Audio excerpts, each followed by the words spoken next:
All right, so one option that you have in Notebook is you can make something an infinite cloner, and you'll know it's an infinite cloner because it has the infinity sign beside it. This means that there are an infinite number of exact replicas behind it. So here's a dime.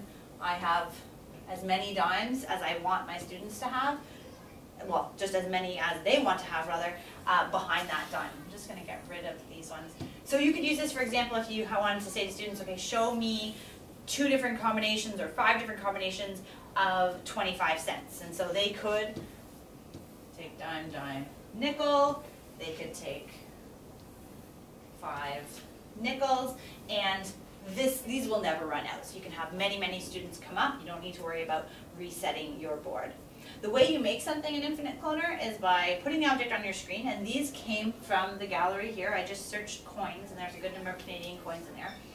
By clicking on the object with that down arrow again, near the bottom it says infinite cloner. So by pressing on this, this now is an infinite cloner. I know that it's an infinite cloner because of the infinity sign. I can stop it from being an infinite cloner by pressing on that sign and just removing the check mark. One thing you can do is when you're going to make a number of objects infinite cloners, I can make both of these objects infinite cloners at the same time by just highlighting them both, pressing the drop down arrow on one of them, and pressing infinite cloner. And now they'll both be infinite clones. You can check that by just pressing on it. I'll see the infinity sign there, and then there again. And that just saves you some time if you're doing a lot of different objects.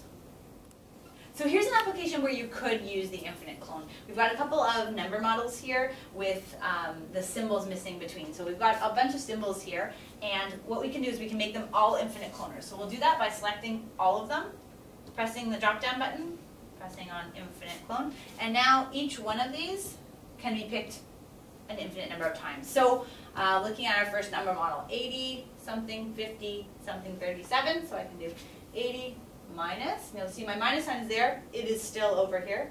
80 minus 50, or 87 minus 50 equals 37. 54 equals 54.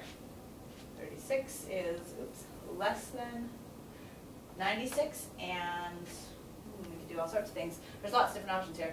24 plus 13 is less than 312.